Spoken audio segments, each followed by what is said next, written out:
Beneath the frozen ground of the northernmost region of Finland lies a discovery with the potential to change the world's future, from nuclear energy to electric cars.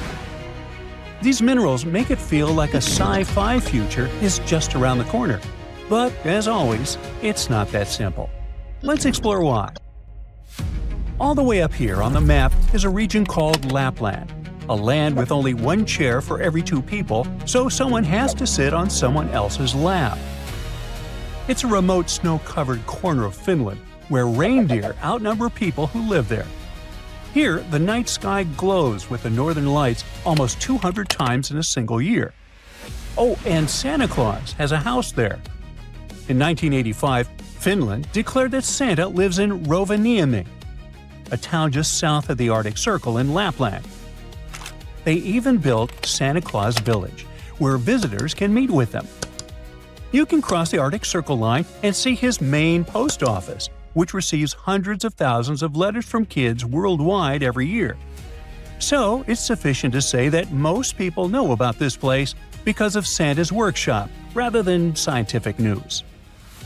But deep below the ice in pine forests is the Sockley deposit. It's a massive mineral geological site that's been studied for decades. It's mostly known for iron and phosphate. We use iron to make, well, almost everything, while phosphate mostly ends up as fertilizer to grow our food. However, recently, surveys revealed rare earth elements, niobium, and traces of radioactive metals like thorium and uranium. The possibility of thorium is what made news outlets excited. Thorium is a naturally occurring, slightly radioactive metal. It's way more common in the Earth's crust than uranium. In fact, it's about 3 to 4 times as abundant. Scientists love it because thorium could be turned into nuclear fuel with huge numbers as the output gain. A chunk of thorium the size of a golf ball could, in theory, generate as much energy as several tons of coal. It also comes with some major perks. Thorium reactors would produce less waste, meaning that thorium is much easier to contain and safer to use. And it even has an interesting trivia. Thorium was once used in old-fashioned gas lantern mantles because it glows when heated. And that's not all.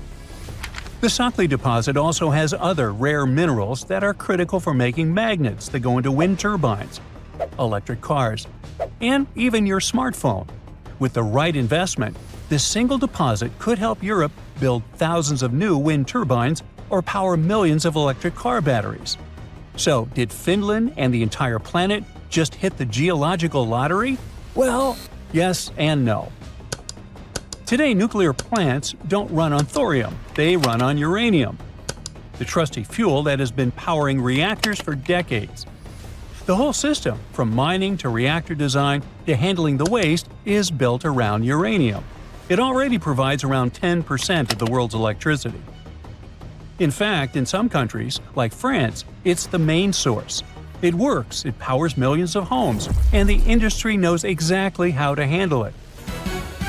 Thorium does not play by the same rules. It's not fissile, which means it cannot split and release energy on its own. Which is a fancy way of saying it needs a little help to become useful.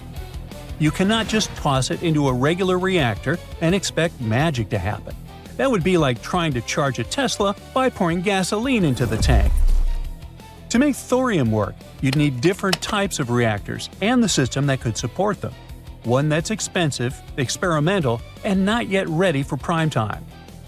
So yes, Sockley's thorium looks impressive. It's full of sparkle and promise. But for now, it is staying underground, waiting for future technologies and investments. But what about those other rare earth elements? Neodymium and praseodymium might be tricky to pronounce, yes they are.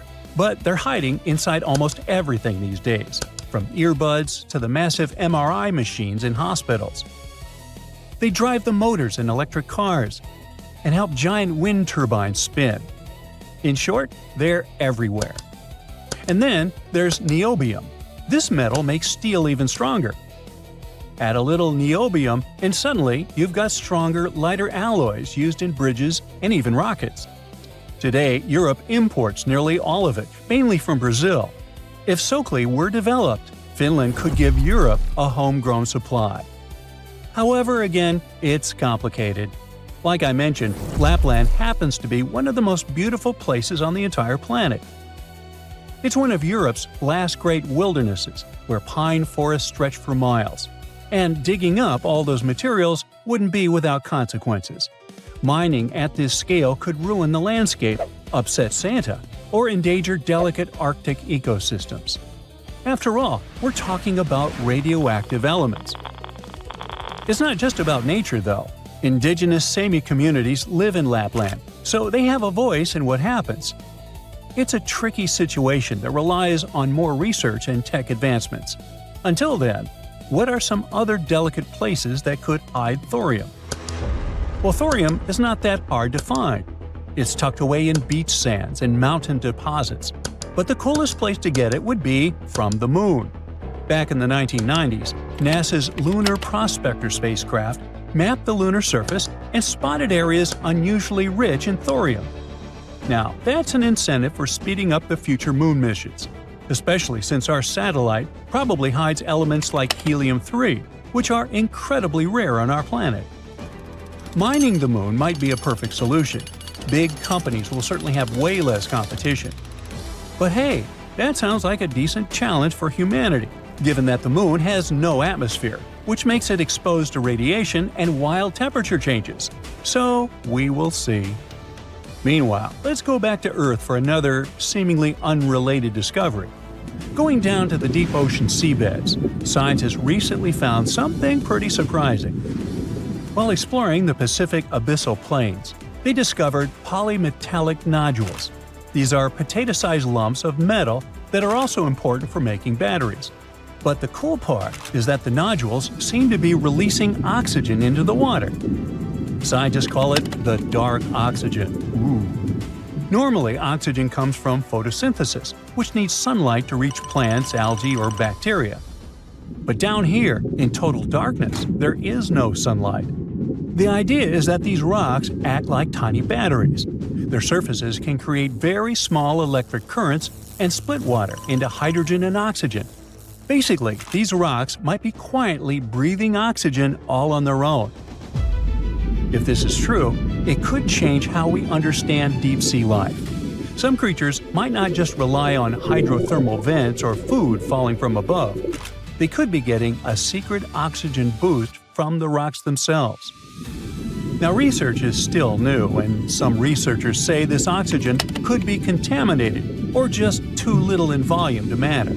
But if it's real, it means life in the abyss might have a secret oxygen supply we never even knew existed.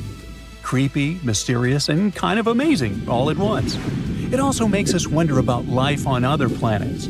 If rocks on Earth can make oxygen in total darkness, maybe extraterrestrial oceans on moons like Europa or Enceladus can too.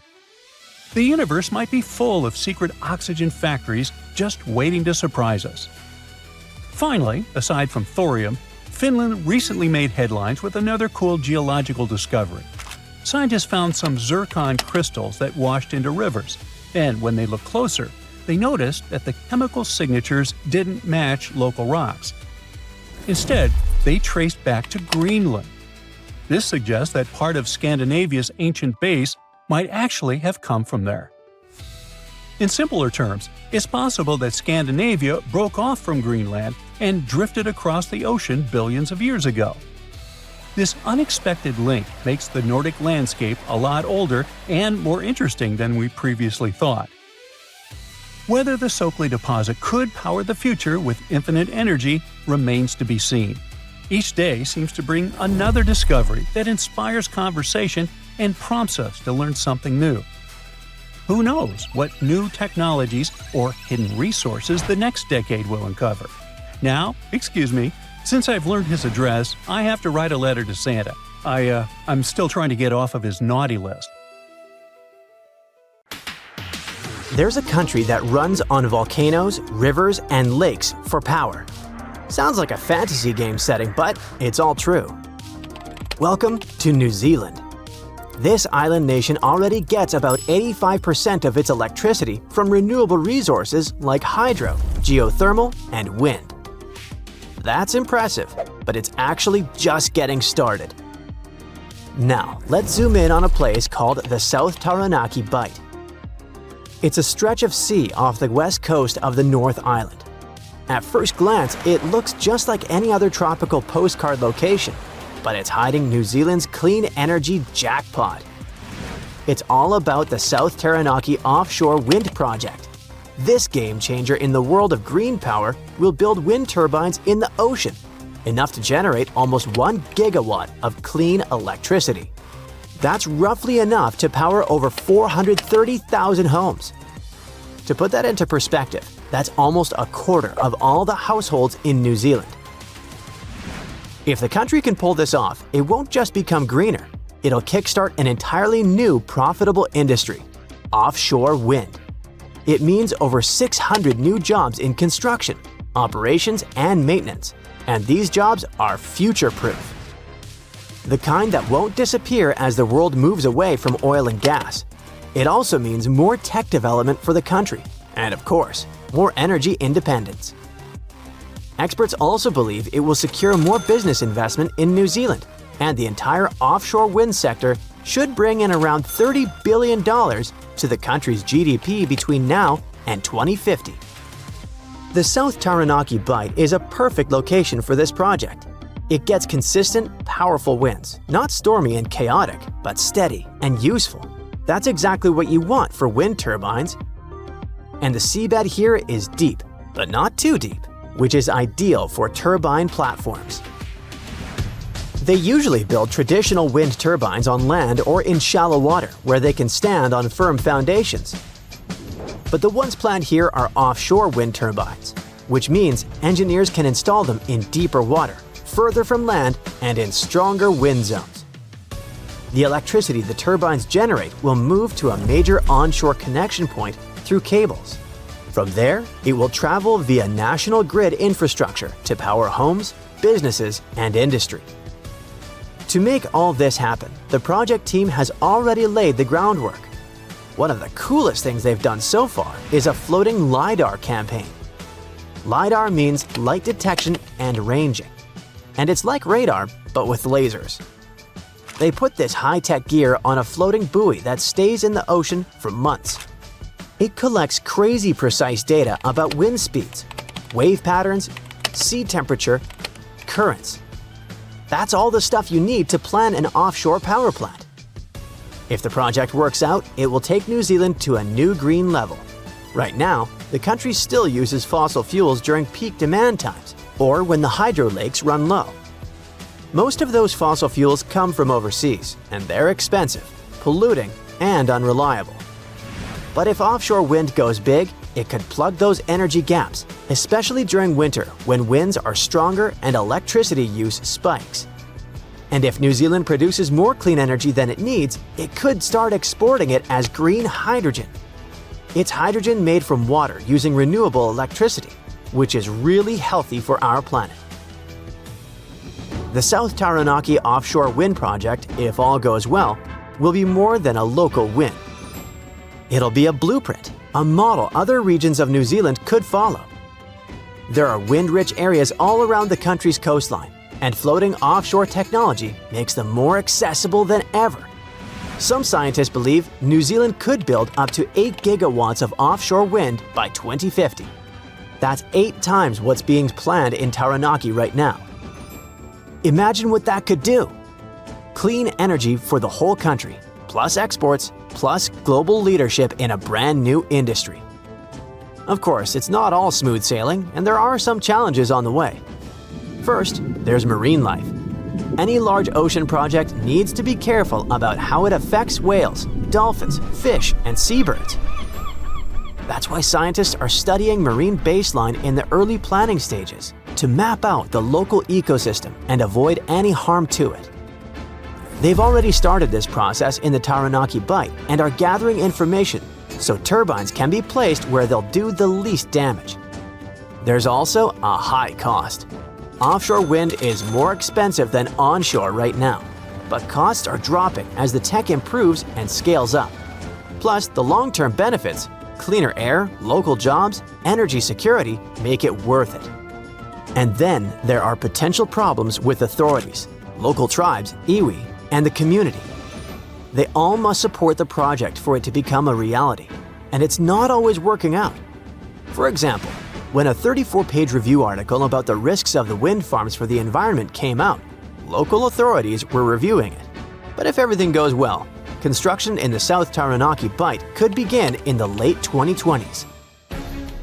Iceland is a great example of a country where green, renewable energy works and rules. 9 out of 10 homes in this country stay warm thanks to underground geothermal heat. Thanks to its wild geology with volcanoes, hot springs, and glaciers, Iceland is packed with natural energy. It sits right on a super active part of the Earth's crust, where 2 tectonic plates meet. That's why it has so much geothermal power and hot water just bubbles up from below. Glaciers cover 11% of the country, and when they melt in the warmer months, they feed rivers that flow down from the mountains. That water's energy is turned into hydropower. Plus, Iceland also has lots of wind power potential. They just haven't tapped into it much yet. The only major thing still using fossil fuels in Iceland is transport, like cars and planes. But it wasn't always this way. Not long ago, Iceland relied mostly on imported oil and coal, especially before the 1970s. Back then, they mostly used geothermal energy for bathing and washing clothes. The change came when oil prices went up like crazy, and Iceland realized importing fuel was just too risky and expensive. The country needed its own stable, affordable energy. One farmer figured out how to use natural hot water to heat his home. Local communities followed his lead, and soon towns were drilling deeper underground to get even hotter water. That hot water then went through pipes around neighborhoods and heated entire towns. It worked so well that the authorities set up a special fund to give out loans for geothermal drilling. Others started building small hydro plants. By 1950, Iceland had over 500 tiny hydropower stations powering farms and villages. Later, the authorities stepped in again to attract big international companies. If Iceland could offer cheap green power, maybe new industries would move in, create jobs, and help grow the economy. That plan worked, and it also helped build a country-wide power grid. And it was all possible, not just because Iceland has amazing natural resources, but also thanks to teamwork of the authorities and regular citizens. A lot of countries today face the same problems. Nepal, for example, has tons of hydropower potential, but needs investment. Countries in East Africa have loads of underground geothermal energy, but not enough training or tech to use it. Iceland has been sharing what they know for decades. Since 1979, over 1,000 people from other countries have gone there to study geothermal energy. Icelandic companies have helped build geothermal systems in more than 50 countries, including the world's biggest one in China, which now heats homes for over 1 million people. And you don't even need volcanoes to use geothermal energy. New technology means you can use lower temperatures to heat and cool buildings. Paris, for example, has one of Europe's largest geothermal heating systems. Around 25% of Europeans live in places where this tech could work. This area might just be the most important spot in America right now, as it is worth over $1 trillion. There's something incredibly valuable hidden right here at Thacker Pass, and it is going to shake things up, not just in Nevada, but in the US economy and its global relations. The McDermott Caldera is a massive area, about 28 miles long by 22 miles wide, stretching across northern Nevada and southern Oregon. It's in Humboldt County, a quiet, rural place with just one main city that's going to change a lot in the next 5 to 10 years. That's because they found white gold there. We're talking about lithium. And to explain why this metal is so important, we need a scale. On one side, we place a chunk of lithium, and on the other, an apple. What do you think will happen? If both have the same volume, the scale is going to tip toward the apple. That's because lithium is super light. Its density is about 0.3 ounces per cubic inch. which makes it the lightest solid you can find at room temperature. Lithium is also extremely reactive. That means it combines with other elements very easily, and it can catch fire just as easily. Mix it with water, fire. Expose it to air, yep, fire again. But when you combine its lightness with its high reactivity, you get a material that's perfect for batteries. Like the one powering your smartphone, laptop, or even your electric car. Nevada's been hiding this treasure for about 16 million years. The McDermott caldera used to be a volcanic hotspot, spewing molten rock and creating a huge lake filled with mineral-rich waters. Over time, that lake dried up, leaving behind thick layers of clay loaded with lithium. Right now, Thacker Pass Mine is sitting on one of the biggest untapped lithium reserves in the world, worth about $1.5 trillion. If everything goes as planned, they expect it to produce about 40,000 tons of high-quality lithium a year. And that's enough to make batteries for up to 800,000 electric cars. Like I mentioned earlier, this metal is the backbone of modern batteries. And with the world racing toward green energy, the demand for lithium is skyrocketing. Since 2020, its price has gone up more than 10 times, making it the most expensive battery metal in the world. That means it's way more expensive than magnesium, nickel, cobalt, and other materials used in rechargeable batteries. Right now, we're using about 1.16 million tons of lithium per year, and roughly 85% of it goes into making batteries, mostly for cars. Between 2030 and 2040, experts think we will need to double the money we're putting into production, from $94 billion to $188 billion. At the same time, investment in batteries will jump by over 200%, reaching $686 billion. Finally, by 2050, the demand for lithium is expected to be more than 10 times higher than what we're producing now. Sorry, I know that's a lot of numbers, but I just want to show how important Thacker Pass will be for the whole world. This mine is going to be key to keeping everything running.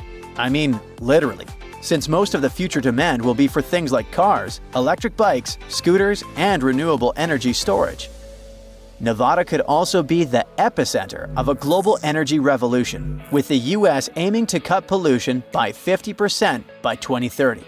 A big part of that is replacing gas-powered vehicles with electric ones. And to make that happen, America is going to need a whole lot more lithium than it's producing right now. Nowadays, most of the metal used in the United States come from countries like Chile and Argentina. So if America wants to be a leader in this market, it really needs to invest more and more in projects like Thacker Pass. But there's another challenge. Finding lithium in a mine is one thing, but refining it is another story. Just like diamonds are carefully cut and shaped to bring out their sparkle and sold in rings and necklaces, something similar needs to be done with lithium. The raw material that comes from the mines has to be refined into a pure form that can actually be used in things like batteries. And China pretty much dominates this part of the market, and they're responsible for about 75% of global lithium-ion battery production. In other words, it doesn't matter if a country finds this powerful metal on its land, it will probably still need China to help refine it. So, the US is eager to strengthen its supply chain. In fact, they're so excited about this possibility that authorities have invested over $2 billion in loans into the Nevada project. Because of that, Thacker Pass could make the US a leader in lithium production worldwide. If their estimates are right, the McDermott caldera could hold nearly half of the world's known lithium reserves. It would almost double the reserves found in Bolivia's salt flats, for example, which used to hold the record for the world's largest deposit. This discovery is about to change Humboldt County for good. Those quiet streets surrounded by nature will never feel the same again. The mine will need about 2,000 workers, who will probably move there from other cities. Those workers will need houses, hospitals, schools for their kids, and all the necessary services. Do you see how it's like a ripple effect? For every person hired to work on the project during construction, 6 more people will get hired in the state to support them. Thacker Pass is also going to have a huge impact on the economy, not just in Nevada, but all across the country. People expect the mine to be active for 35 years, and each year it's expected to generate over $2 billion. But here's the thing. In Thacker Pass, they'll be extracting lithium from clay, and this process has never been done on such a huge scale before. So it's kind of a hit or miss. But if it works, it could completely change the industry. Big question. Who's interested in all this?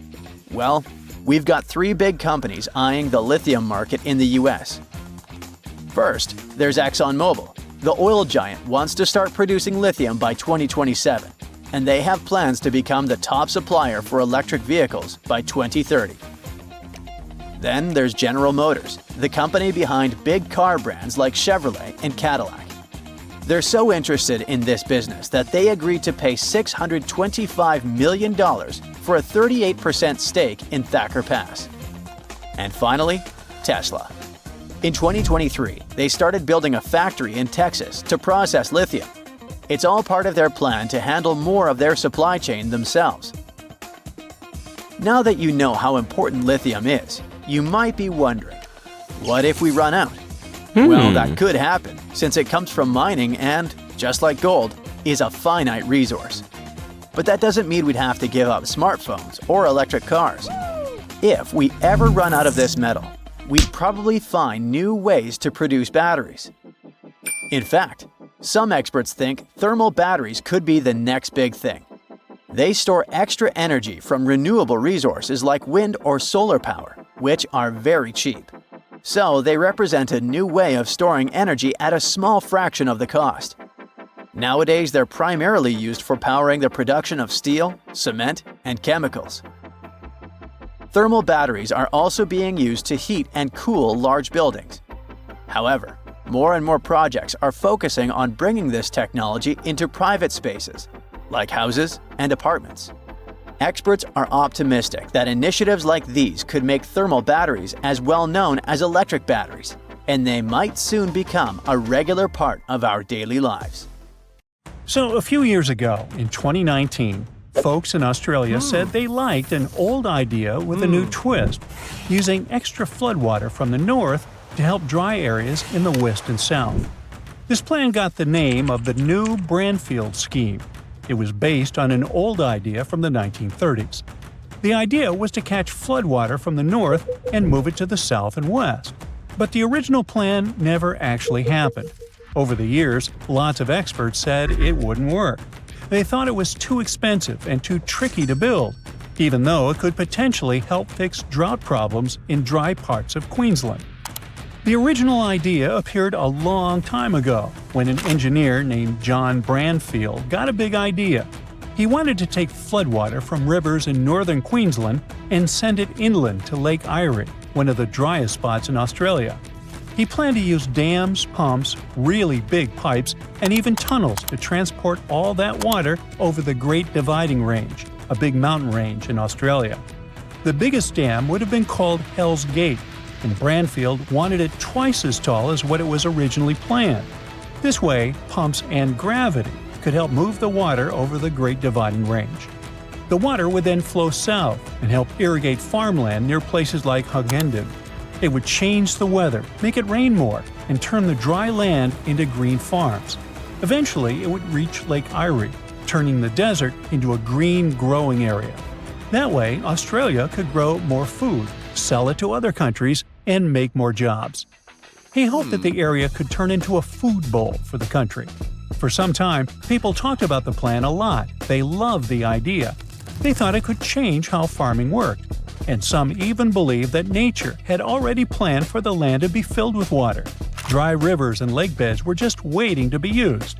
They even said that rains fell on the wrong side of the mountains, and Braunfield's plan could fix that. But when the authorities looked into this idea, they found big problems, and the main one was that the plan would cost too much. Plus, there weren't enough scientists or engineers to do a full investigation. The land was too dry and harsh. No one was sure it would even work, like how much water would really get there. Plus, some of Braunfield's measurements were wrong. especially the dam heights. So, in 1947, they officially shut the project down, claiming that even if they built the project, it wouldn't be worth it. After all, even places next to oceans, like parts of Chile, still stay bone dry, so a big lake might not result in more rain. And still, in 2019, one political party brought the idea back with an updated version called the new Brandfield scheme. They wanted to try it again, but with some changes to make it work better. Their plan included the following steps. Take water from the South Johnstone, Tully, Herbert, and Burdekin rivers. Store that water using a big dam called Hell's Gate Dam, but this time they wanted to make the dam twice as tall as in the original plan. Let the water flow through tunnels using gravity instead of using lots of pumps. Move the water under the mountains and into the Warrego River in southern Queensland. Use the water to grow crops in dry places south and west of Hughenden, a huge area even bigger than Tasmania, eventually turning it into a food bowl. At the same time, they didn't say how much the whole project would cost, but they promised to spend $20 million to let Australia's National Science Agency check if the plan could work. Those innovative ideas sounded good, but for over 80 years, loads of experts kept saying, "Nope, it won't work." Why? Brandfield said his idea would cost £40 million back in 1941. That's about $3.2 billion today. But the new version of the plan might cost more than $15 billion and take over 10 years to build. Also, people who care about nature are worried. They explain that taking water away from where it usually goes could hurt animals and plants. It might let invasive plants and animals spread to new places. It might mess up rivers and oceans where fish and other animals live. It could even hurt towns and businesses near the coast that depend on those natural water flows. Still, some people really believed in the idea and thought it was worth doing, especially to help farmers and fix drought problems. However, in 2022, the government decided to stop trying to fix the drought in western Queensland with the Brandfield scheme. Experts looked closely at the plan and said it just wouldn't work. The problem? There's not enough water all the time to make it happen. Apparently, the new cost of the plan would have been over $30 billion. That's a huge amount of money. You could buy yourself a fleet of private jets and luxurious yachts, and more. So, experts said you'd need lots and lots of water to spend that kind of money, but the water just isn't there. Now, instead of one huge project, they suggested doing smaller water projects closer to where the rain and waterfalls are. These smaller projects, called mini Brandfield grids, would be in 4 places along the Queensland coast. Those little grids could share water when some places had more or less rain. Other scientists looked at the plan too, and they agreed. Even if things went super well, the Brandfield scheme would still cause problems and cost way too much, while the mini water grids project looks more plausible.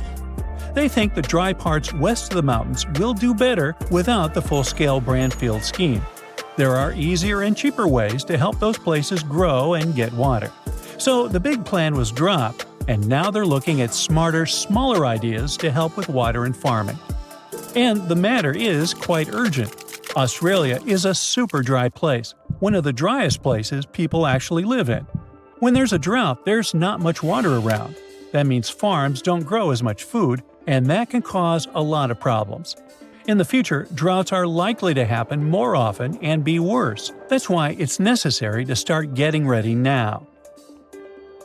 Experts are working on something called the Drought Resilience Mission, trying to figure out how to deal with droughts better in the future. One of them looked at how much droughts actually cost Australia. His research shows that droughts can hurt a lot of things – farms, jobs, towns, and even the whole country.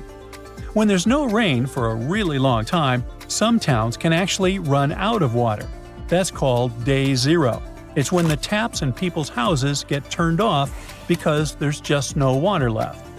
In 2020, a town in Queensland called Stanthorpe hit day zero. About 50 other towns were really close too.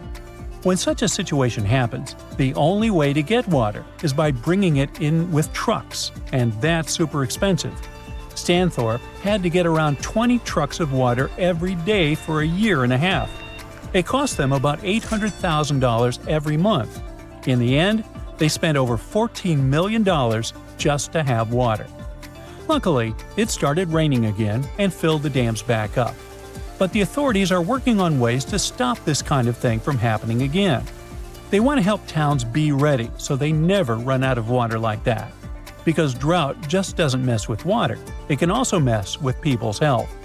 When everything dries up, plants vanish and the soil gets loose. Then the wind picks it up and makes huge dust storms.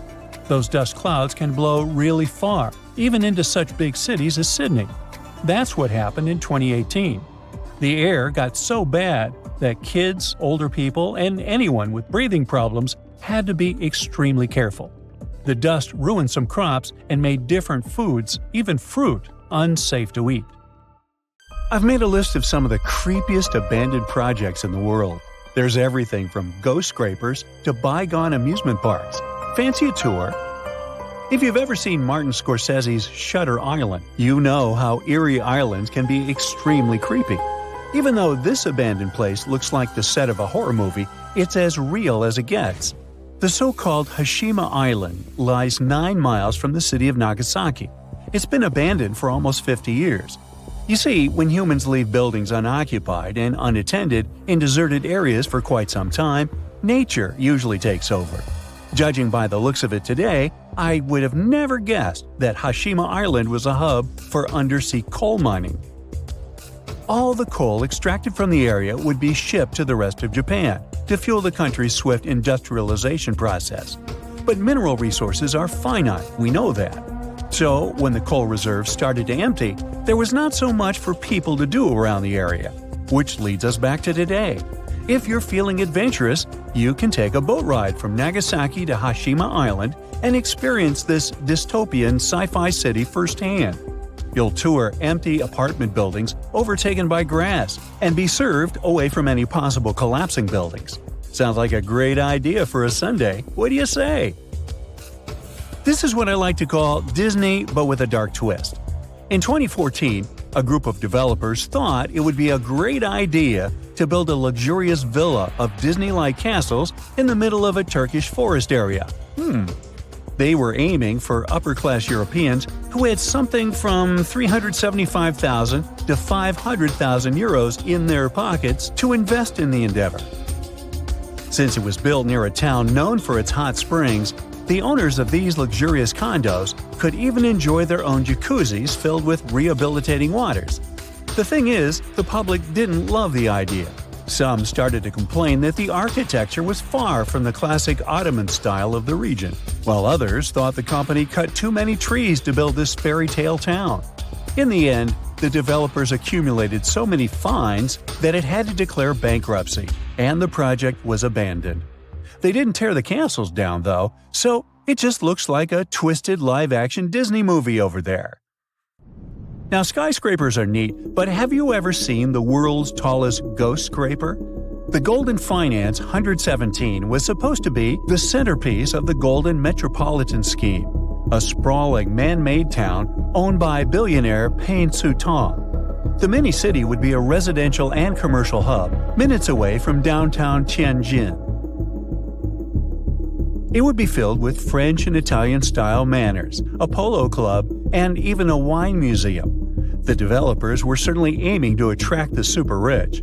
The 128-floor building was envisioned as the mini-city's crown jewel. And I mean that literally, since the top of the building would be shaped like a diamond. Construction started back in 2008, and it still hasn't been finished.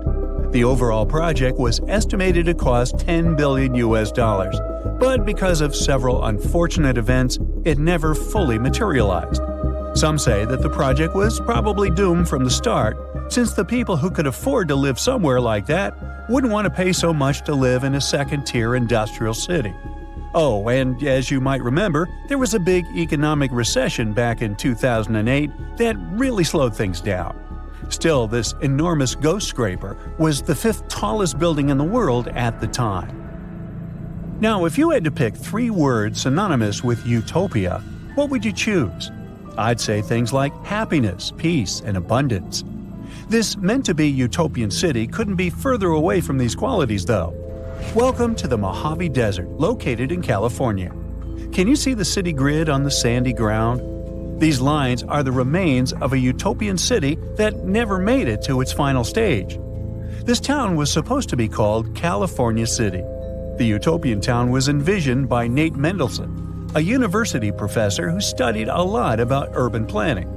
The project began in the late 1950s when he bought over 80,000 acres of land in the desert. He thought of a place where families would thrive.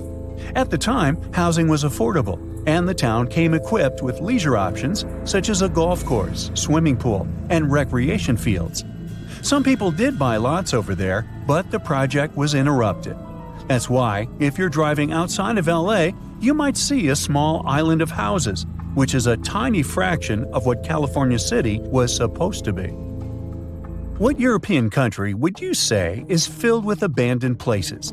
If you said Spain, then you got it right. Let's name a few. What was once planned to be a luxury resort is now a graffiti haven. The place started to be built in 1969, but just a year later, construction halted. In Ibiza, you'll also find something called the Festival Club. You see, Ibiza wasn't always the party place it is today. This club opened its doors in 1972, but 2 years later, Spain lived through a big oil crisis and fewer tourists went to visit the island. The club was eventually abandoned, and today, visitors come to check out the graffiti art. The exterior of the houses is in perfect shape, which makes it hard to believe that all these houses were left to their own luck. According to the explorer who found them, they've been abandoned since 2008, again, that terrible year of recession.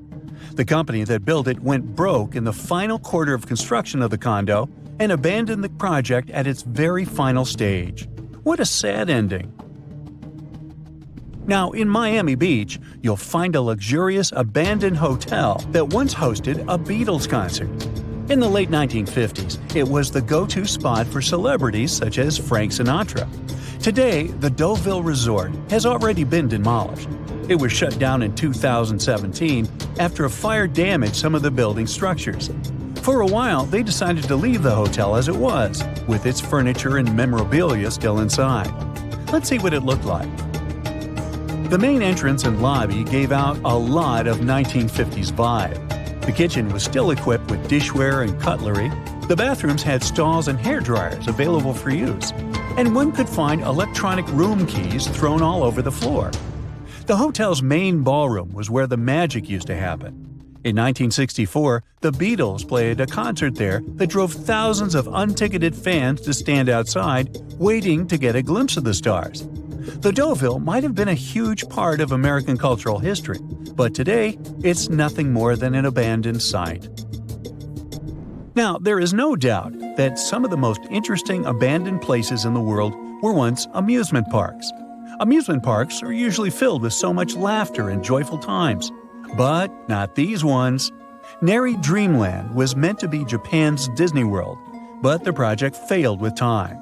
Today, Neri Dreamland is nothing but a dream. If you were visiting it before it was taken down, this is what you would see. Your heart would beat faster than usual when you passed a fog-covered roller coaster. Was that meant to be the Matterhorn? Yup. Everything about this place said you shouldn't be there. But you're too curious. Tossed on the park's floor, you would see reels of tickets and disfigured stuffed animals. Fancy walking through an empty diner? It's bizarre how the tables and stools were left in place. Walking through what was once a gift shop, you would see empty shelves and an old-school cash machine. Now, are you as disturbed as I am after watching this? Yikes! The Arctic is disappearing. In just a few years, the North Pole could see its first ice-free summer in the last 125,000 years. But a bold new experiment might turn back the clock. Scientists are refreezing the Arctic. If they succeed, they could save the North Pole. But if they fail, they could trigger unforeseen disasters. So, which way would things go? Well, here's some backstory. Deep in the Arctic, temperatures drop so low that metal cracks and winds scream across the ice. In winter, it's minus 30 degrees Fahrenheit on average. But despite the seemingly extreme cold, it's actually melting, warming 2 to 3 times faster than the rest of the planet. Now, ice is like Earth's natural mirror. It reflects sunlight back into space, keeping the planet cool. When it melts, it exposes the dark ocean underneath. The ocean absorbs sunlight instead of reflecting it, and it spreads all across the planet. This warms the planet even faster, melting even more ice. It's a vicious cycle, and if it continues, we'll reach a point where the ice won't come back. That thick, ancient ice that has covered the North Pole for thousands of years is already 95% gone. It's been disappearing since the 1980s. The ice that remains there now is thin and fragile, and when it disappears, it will trigger a dangerous chain reaction. Meanwhile, a group of researchers from a UK startup called Real Ice is out there trying to slow down or even reverse the melting of the Arctic. The project takes place in a tiny frozen village in Canada called Cambridge Bay. Real Ice wants to break the vicious cycle, and here's their plan. First, they drill through the existing ice and place an underwater pump beneath it. Then they pump seawater onto the ice surface, where it quickly freezes into an extra thick layer. Finally, they remove snow from the ice, which usually acts like a blanket, preventing further freezing. After that, ice keeps growing, stronger, thicker, and harder to melt. It's a simple idea inspired by nature itself. Ice naturally forms this way in some Arctic regions, but now scientists want to do it on a massive scale. So far, it appears to be working. Between January and May 2024, they covered around 44,000 square feet of ice, and it became 20 inches thicker on average. And in November 2024, they started a new round of tests. In the first 10 days of the trial, the ice was already 4 inches thicker. Now they'll return in May 2025 to check out how things are going. They think it's going to get between around 16 to 31 inches of it during the Arctic winter. It's a small start, admittedly, but if they can prove it works, their plan is to expand across an area more than twice the size of California, about 386,000 square miles of ice. And they're not stopping there. The big idea is to send in 500,000 underwater drones, powered by clean energy, to automate the entire process. These drones would drill holes, pump water, and refreeze the ice without human intervention. But not everyone is convinced. Some scientists think this whole idea is a disaster waiting to happen. First, they point out that saltier ice, the one from seawater pumped onto it, melts faster in the summer. So if this new ice melts too quickly, we could end up making the situation worse. Some of them also think this is a dangerous distraction from the core problem, like treating the symptoms instead of the root causes. Besides, making a small patch of ice thicker is one thing, but doing this across the entire Arctic? That's another challenge entirely. Another thing they're worried about is the ecosystem. The Arctic is one of the most fragile ecosystems on Earth. Changing ice thickness could affect marine life, disrupt algae growth, and impact the food chain in ways we don't fully understand. There's also the question of money. Real Ice estimates that refreezing the entire Arctic will cost about $5 to $6 billion per year. Who's paying for this? Right now, they're self-funded with some investors backing them. But eventually, they hope that countries, global funds, and even corporations will finance the project. Real Ice argues that doing nothing could be far worse. If we don't act, we could lose the Arctic within our lifetime. That could at least help to buy more time to fix the planet. Desperate times call for desperate measures. Now, the idea of saving the Arctic ice isn't new. Over the years, scientists have suggested some pretty wild plans to stop the melting. In 2017, there was the initial wind-powered pump plan. Physicist Stephen Desch proposed installing about 10 million wind-powered pumps in the Arctic. These pumps would pull seawater up onto the ice, kind of like real ice. It would freeze in the cold winter months, creating a thicker ice layer. The biggest problem is that someone would have to run this entire show. And what happens if something goes wrong? In 2018, there was the Glass Beads Plan, which was supposed to start in 2020s. A team called the Arctic Ice Project suggested covering the Arctic with tiny reflective glass beads. Yep, glass balls. The idea was basically to replace the ice's mirror effect. The beads would bounce sunlight away, keeping the ice colder for longer. The plan is being tested by a group of scientists working with the Arctic Ice Project. They say the glass balls are made of a material that's safe for animals. They even claim birds use similar materials to help them digest food. The glass used in these microspheres is the same material used in lab equipment and light bulbs. Sounds safe, right? Well, not so fast. There's also the environmental risk. These glass balls are tiny, and they could easily get into the ocean, impacting everything from fish to plankton. We still need more research to understand how this material breaks down in the ocean and whether it could affect marine life. But where things get really crazy is when we start talking about scaling this up. To cover just a tiny fraction of the Arctic, they would need millions of tons of these tiny microspheres, and that's just for starters. And they'd have to be working 24/7 through freezing temperatures and snowstorms.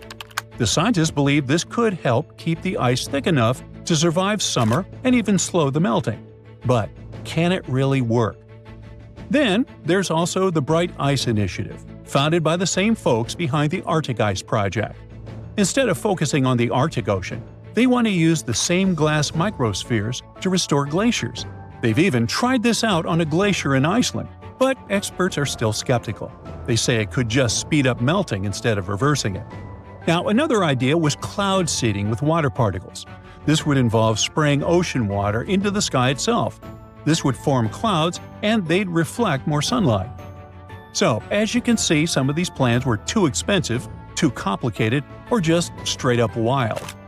The real ICES plan borrows ideas from earlier projects, but is much cheaper and more practical. Most importantly, it's working. But all this Arctic disaster is already affecting people. In the village of Newtok, Alaska, the land is disappearing. Each year, about 70 feet of the riverbank erodes, taking homes and history with it. That's all because of the erosion and the thawing permafrost. Now, these people had to move to a safer place called Murtavik, just 9 miles away. But it's a long and challenging journey. The relocation is taking years of planning, with Newtok residents already starting the shift in 2019. The new village offers better health and safety, but it's still a work in progress. Things like the school and grocery store remain in the old village, which makes things harder. Water and sewage systems are being set up, and for now, most residents are using a honey bucket system. But at least they have a chance to rebuild. It's still unclear whether these geoengineering ideas are a lifeline or a disaster. For now, we can just keep an eye on them. In Asia, there's a bridge that is way longer than you'd think should even be possible. The HZMB stretches 34 miles over open water, which makes it the longest sea bridge in the world. So if something this massive can make it across rough waters, why can't New Zealand just build a bridge between its two main islands? After all, we're talking about a distance of just 14 miles. And a bridge like that could seriously change life for both locals and tourists. People could just hop in a car and drive from Wellington to Picton. No more ferry hassles, no more drawn-out trips. Just one epic road journey with ocean views on both sides. So what's stopping them? Well, turns out, everything. I mean, building a bridge there is technically possible, but there are a couple reasons why experts are like, maybe not. Let's start with the obvious, the distance. The North Island and the South Island are separated by Cook Strait. Like I said, it's 14 miles wide at its narrowest point. That's not much, true. Plus, we've got the HZMB bridge, proving that, yep, it is technically possible to build a bridge over the sea to cover that distance. But we can't ignore the fact that New Zealand's geography is, well, a whole different ballgame. Cook Strait isn't exactly a calm, friendly stretch of water. It's deep, really deep. Parts of it drop to about 10,000 feet. That's like stacking 7 Empire State Buildings on top of each other. It's also a rough, moody stretch of ocean that loves tossing around ships like rubber ducks. In fact, quite a few have been wrecked in Cook Strait. And sadly, many lives were lost. You don't have to worry about it so much though, as the worst accidents happened a long time ago. The ships and ferries that cross it today are much safer. Even so, it'd be pretty hard to avoid getting seasick while crossing it. Things get even messier below the surface. The seafloor over there is uneven and unpredictable. What happens is that Cook Strait has opposing tides at each end, one where it meets the Tasman Sea and the other where it joins the Pacific Ocean. And they simply don't move together like you might expect. When the tide is high on one side, it's low on the other, and they're totally out of sync. So all that water rushes back and forth through the strait to balance things out, creating some really strong and messy currents in the middle. Then there's the weather. Cook Strait isn't just windy, it's probably one of the windiest places in the southern hemisphere. That's because it's located right in the middle of one of New Zealand's 3 big wind tunnels. Basically, there are places where the wind doesn't just come and go quickly. It sticks around, blowing hard for most of the year. And all of this happens because of something called the Roaring Forties. That's the name for the latitude band between 40 and 50 degrees south of the equator, where strong, persistent westerly winds are pretty common. Unlike the northern hemisphere, which has a lot of land at this latitude, the southern hemisphere is mostly ocean with just a few land masses, like New Zealand's South Island, Tasmania, and the southern tip of South America. So, these winds go wild because there's nothing to slow them down, and they just keep picking up speed. The gusts there can reach up to 150 miles per hour. So, imagine trying to cross a bridge in a car when the wind is actively pushing against you. That's not just unpleasant, it's super dangerous. Drivers can easily lose control of their cars with the wind pushing them sideways, and of course, that can lead to countless serious accidents. Now, let's talk about earthquakes. New Zealand sits right on the boundary of 2 massive tectonic plates, the Indo-Australian and Pacific plates. It's basically in the middle of a collision zone, and about 14,000 earthquakes happen in and around the country every year. Of those, only about 200 are big enough to be felt. Still, building a massive bridge under these conditions would require some serious genius-level engineering. With all that in mind, we can safely say that the whole bridge idea is off the table. But how about an underwater tunnel? Yep, that could work. It could be a great solution actually. No wind, no bad weather, and no earthquakes to deal with. There are a bunch of other advantages too. First, it would dramatically reduce travel time, cutting down the 3 to 4 hour sailing trip between the North and South Islands. That same journey would probably only take about 40 minutes. Then people wouldn't have to stress about all the ferry cancellations and delays because of bad weather. And most importantly, it's doable. I mean, look at the Channel Tunnel. It's an undersea tunnel connecting southern England and northern France. Japan did something similar with the Seikan Tunnel, which connects the islands of Honshu and Hokkaido. They are both huge projects, serving pretty much the same purpose. So why on earth isn't New Zealand already building this tunnel? Well, for the same reason we don't all live in luxury treehouses with personal robots: money. Estimates vary, but some experts think a project like this could cost anywhere from $10 to $20 billion. To cover that kind of cost, they'd probably need to charge tolls for the next 100 years. And trust me, those tolls wouldn't be cheap. Other experts think it could actually cost more than that. Because you see, we have to consider all the extra infrastructure. The narrowest point of Cook Strait is between the North Island and Peräpohja Island. That's one of the long, mountainous regions in the Marlborough Sounds, which is pretty remote.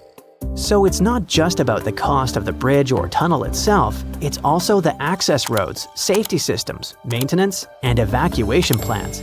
You can't just build a huge underwater tunnel and not plan for the occasional emergencies. And what would it actually be used for? Sure, there are people who travel between the islands. About 1 million passengers take the ferry every year. But that's not exactly the kind of traffic that justifies the most expensive infrastructure project in the country's history. Earlier, we talked about how England and Japan have similar underwater tunnels. But there's something to consider. The United Kingdom has a population of 69 million. Japan has even more, with around 123 million people. And in New Zealand, they've only got 5 million residents to pay for this project. So could they have a tunnel under Cook Strait? Sure they could. Should they? Probably not. If you don't want to fly, the only other way to travel between the islands is by ferry. It's not ideal, but hey, it works.